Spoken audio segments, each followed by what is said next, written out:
السلام علیکم ناظرین، آپ دیکھ رہے ہیں اے بی نیوز اور میں ہوں آپ کا میزبان حمید اسلام۔ آج کے دن کی 5 اہم خبروں میں ایک طرف پاکستان میں بارشوں اور سیلاب نے ایک بار پھر قیامت ڈھا دی ہے، دوسری طرف امریکہ نے غیر ملکی ٹرک ڈرائیورز پر اچانک پابندی لگا دی ہے۔ لیکن یہ سب کچھ ہی نہیں، عمران خان کی فیملی پر ایک اور کریک ڈاؤن، غزہ میں قحط کی خوفناک صورتحال اور آخر میں ایک پاکستانی صحافی کی پراسرار موت نے پوری میڈیا کو ہلا کر رکھ دیا ہے۔ یہ سب ہم آج کی ویڈیو میں آپ کو ایک ایک کر کے بتائیں گے، تو ویڈیو کو آخر تک ضرور دیکھیے۔ سب سے پہلے پاکستان کی بات کرتے ہیں، جہاں اس سال کے مونسون نے تباہی مچا دی ہے۔ کئی علاقے بارشوں، لینڈ سلائیڈنگ اور سیلاب کی لپیٹ میں ہیں۔ مرنے والوں کی تعداد 280 کے قریب پہنچ گئی ہے۔ اس صورتحال میں برطانیہ نے پاکستان کے لیے 1.33 ملین پاؤنڈ کی امداد کا اعلان کیا ہے۔ یہ امداد متاثرہ اضلاع میں کھانے پینے کا سامان، پینے کا صاف پانی، موبائل میڈیکل کیمپس، کھیتوں، نہروں کی بحالی اور زرعی سپورٹس کے لیے استعمال کی جائے گی۔ مزید یہ کہ 2400 رضاکاروں کو ریسکیو آپریشن کے لیے تربیت بھی دی گئی ہے اور سینکڑوں خاندانوں کو خیموں اور دیگر سامان فراہم کیا جا رہا ہے۔ لیکن سوال یہ ہے، کیا یہ امداد لاکھوں متاثرین کے لیے کافی ہوگی؟ اب رخ کرتے ہیں امریکہ کی طرف، جہاں ایک انڈین ٹرک ڈرائیور کی غفلت سے پیش آنے والے حادثے کے بعد حکومت نے بڑا فیصلہ کر لیا ہے۔ امریکی وزیر خارجہ مارکو روبیو نے اعلان کیا ہے کہ فی الفور غیر ملکی کمرشل ٹرک ڈرائیورز کے لیے ورک ویزے بند کر دیے گئے ہیں۔ ان کا کہنا ہے کہ غیر ملکی ڈرائیورز نہ صرف امریکی شہریوں کے لیے خطرہ ہیں، بلکہ ان کی وجہ سے مقامی امریکی ڈرائیورز کے روزگار پر بھی اثر پڑ رہا ہے۔ یہ فیصلہ امریکہ میں رہنے والے ہزاروں غیر ملکیوں پر براہ راست اثر ڈالے گا۔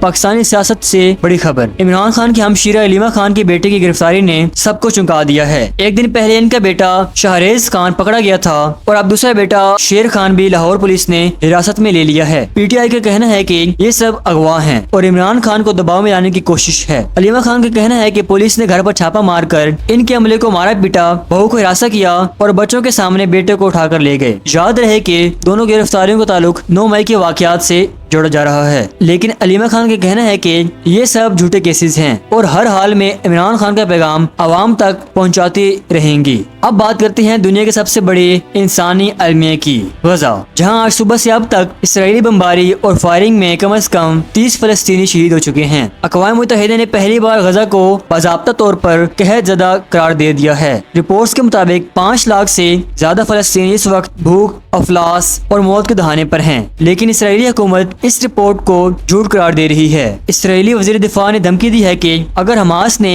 ہتھیار نہ ڈالے تو غزہ شہر کو زمین بوس کر دیا جائے گا۔ سوچنے کی بات یہ ہے کہ دنیا دیکھ رہی ہے، لیکن کوئی اس قحط اور خون ریزی کو روکنے والا نہیں۔ اور آخر میں ایک خبر جس نے پاکستان میڈیا کو ہلا دیا ہے، خاور حسین کی موت کے حوالے سے پولیس نے اپنی رپورٹ جاری کر دی ہے۔ رپورٹس کے مطابق یہ خودکشی کا کیس ہے۔ C C T V footage, forensic اور پوسٹ مارٹم سب یہی بتا رہے ہیں کہ انہوں نے خود کو گاڑی میں گولی مار کر جان لی ہے، لیکن خاور حسین کی بھائی اور کئی صحافی ماننے کو تیار نہیں۔ ان کا کہنا ہے کہ وہ بہمت اور خوش مزاج انسان تھے، خودکشی نہیں کر سکتے تھے۔ رپورٹس میں بتایا گیا ہے کہ ان کی ذاتی زندگی میں مسائل چل رہے تھے، لیکن اصل حقیقت کیا ہے، یہ سوال ابھی بھی ان کے ذہنوں میں باقی ہے۔ ناظرین، یہ تھی آج کے دن کی 5 اہم ترین خبریں۔ آپ کے خیال میں سب سے بڑی خبر کون سی ہے؟ کمنٹ میں اپنی رائے ضرور دیں اور مزید اپڈیٹس کے لیے ہمارے ساتھ جڑے رہیے۔